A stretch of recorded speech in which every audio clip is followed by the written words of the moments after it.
Nicky Hawkins just come back from London Stadium. It was West Ham 3, Arsenal 3. Virtually, by the way. Matt, that's a tough one, isn't it? It's a tough one to take, that one. Oh, without a doubt, mate. I mean, a great game for the neutrals, no?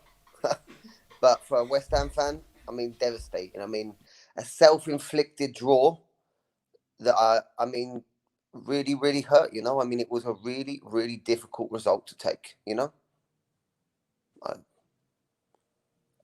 I can't. Um, can you hear me?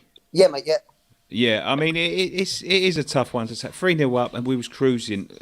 Matt, where did it all go wrong, inevitably? What do you think led to that result? Well, it's a lot of things, mate. I mean, it's not your favourite thing at professional performance. I think it's not often that you can say that we didn't put in a professional performance. I think today was not professional. I mean, not even a game of two halves, a game of 35 minutes and 65 minutes. I mean, first 35 minutes, brilliant attacking football, dominated. And I mean, realistically, mate, we're in a situation now where this level of negativity that's coming into these games is starting to cause us problems. And I mean, we're all in Wonderland, and it seems surreal to say that we're worried about losing a Champions League potential spot because at the beginning of the season we wouldn't have done it. But I Listen, mean, Matt, at the crux of it, is that the problem? Do you think we're becoming too? I mean, this is Arsenal. Arsenal no mugs. I know they've not had the greatest of seasons by their standards, probably a couple of seasons, but they've got some real talent, and we battered them for 35 minutes.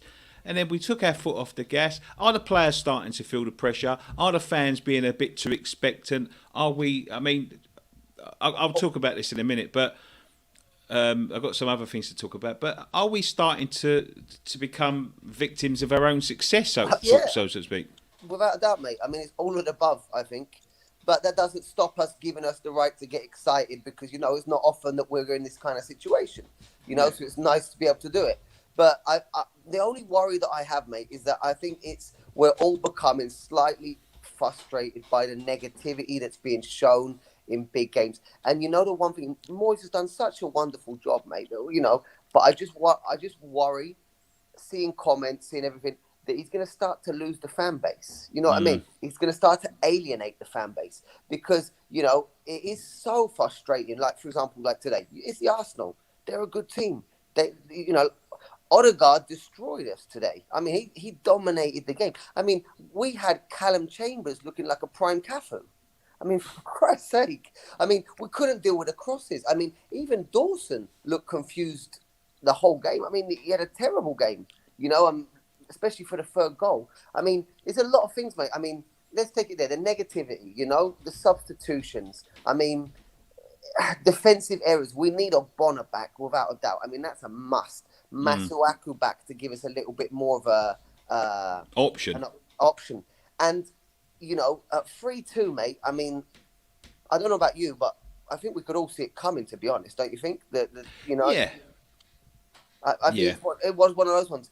But then, mate, I mean, and we could be sitting here talking about another thing. Antonio missed two wonderful chances. What would have happened if Rice had played that through ball 3 seconds earlier to Antonio instead of playing the shot? When he had a good position against Mori. I mean, there's a lot of should have, would have, could have that could have changed the game massively. But coming back to the central point, mate, if Moyes continues with this level of negativity, it's going to cost us points because we just, and it's going to cost us this security and this connection that he's created so well with the fan base. Because at the end of the day, mate, I mean, everybody is just livid. It's Manchester. just that it's almost like Matt. He couldn't wait, and this is the thing that worries me about Moyes. He doesn't seem to learn, Yep.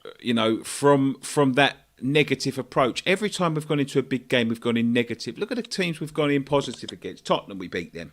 Arsenal, Yep. we was 3-0 up in 35 minutes. Listen, you get to 3-1. I think it was quite fortunate. It was a big deflection. It was going wide if Yeah. you look at it back. Definitely.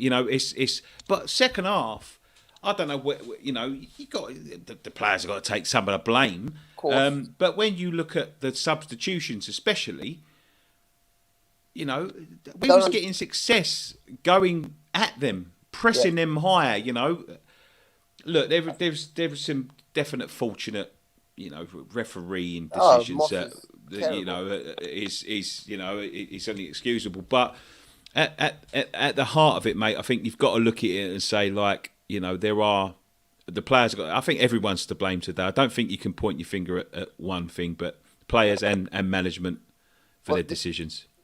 You're 100% right, mate. Like you said there, the difference is what they say the definition of stupidity is, and you know, doing the same thing over again and expecting a different outcome. Yeah, you know? yeah. And I think that's you hit the nail on the head there, mate. I think the difference is that if you're playing in a certain way, you're 3-0 up, doing well, pressing them hard in their half of the field. And then all of a sudden we just sit back. And then, I mean, you can't invite teams like Arsenal with Saka, with Aubameyang, with Odegaard, with all of these guys. I mean, you can't sit back 65 minutes and not expect the goals to come flying in. And especially when we're not top of the game. You know, we weren't on our best. I mean, throwing the cat among the pigeons, mate, one thing I've got to say here, I mean, Fornals not being there does hurt us. But I'm starting to put a big question mark over Benrahma. I don't know about you, mate, because, okay, his overall contribution, great. But where are the goals, mate? Yeah. Yeah, I thought he had a good game up to the point. I mean, listen, if he pulled that one back for Antonio and he put it in the back of the net, it was 4-2, we'd be talking about it different, I'm sure. But listen, let's put this disappointment behind us, Matt. There's still a lot of football to play. There's still 9 games to play, so let's just see what happens. Eh?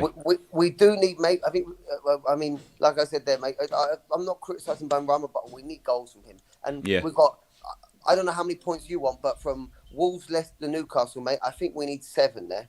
Yeah. I think 7. No. I think you're right. Matt, thank you so much, Matt. Really appreciate it. Take care, mate. Have a great day. Cheers, mate.